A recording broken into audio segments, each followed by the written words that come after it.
अस्सलाम वालेकुम। What is sound? Sound क्या है? देखो साउंड क्या है? एक वेव। साउंड क्या है? एक वेव है, एक एनर्जी है, ठीक है, जो किसी मीडियम के जरिए हमारे कानों तक पहुंचती है। एक बार और समझें, साउंड क्या है? एक वेव है, एक एनर्जी है जो किसी मीडियम मतलब किसी के जरिए हमारे कानों तक पहुंचती है। अब हमारे कानों तक किसके जरिए पहुंचती है? हमारे कानों तक पहुंचती है वो एयर के जरिए। किसके जरिए? एयर के जरिए हमारे कानों तक वो पहुंचती है। उसको हम क्या बोल देते हैं? साउंड। चलिए एक बार इसकी थ्योरी पढ़ते हैं। Sound is a wave created by vibrating objects and move through a medium. किसके जरिए आती है वो? मीडियम के जरिए। From one location to another location. यानी कि अभी मैं आपको बोल रहा हूं और अगर आप मेरी साउंड सुन रहे हैं, ठीक है, तो वो क्या हो जाएगा? एक मीडियम से दूसरे मीडियम में एयर के जरिए साउंड क्या हो रहा है? आपके पास पहुंच रहा है। साउंड होता है हमारा, जैसे इलेक्ट्रिसिटी होती है ऐसे ही हमारा साउंड होता है, ठीक है। इलेक्ट्रिसिटी क्या होती है? फ्लो ऑफ इलेक्ट्रॉन, यानी कि इलेक्ट्रॉन का फ्लो होना। इलेक्ट्रॉन कैसे फ्लो होते हैं? जब भी तो इलेक्ट्रिसिटी पास होती है, इलेक्ट्रॉन फ्लो होते हैं, इलेक्ट्रिसिटी पास होती है। तो ऐसे ही जब एनर्जी फ्लो होगी तो साउंड भी क्या होगी? प्रोड्यूस होगी। Sound is one of the important sense of the human body. Sound क्या है? एक इंपॉर्टेंट आपका सेंस है ह्यूमन बॉडी का, जो हम सेंस करके किसी की आवाज को सुनते हैं, ठीक है। Some sound are pleasant and some are annoying. Some sound ऐसे होते हैं बहुत मधुर होते हैं, जैसे कोई गाना गा रहा है, जैसे कोई नात गा रहा है, को सुनते चले जाओ, है ना।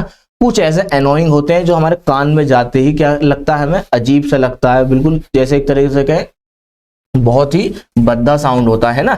We are subjected to various type of sound all time. तो हम क्या करते हैं? बहुत सारे साउंड को सुनते हैं, ठीक है।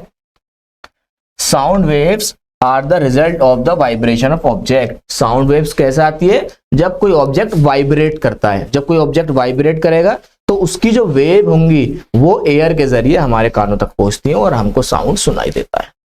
क्लियर है? चले let's examine some source of sound like a bell.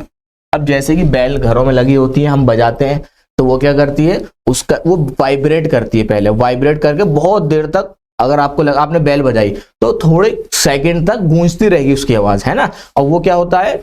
Air के जरिए फिर वो हमारे कान तक सुनाई देती है। When you strike a bell, it makes a loud ringing noise. ठीक? Now, instead of just listening to the bell, put your finger on the bell after you have struck it. Can you feel it vibrating? जब आप bell को बजाएंगे तो आपको vibrate feel होगा।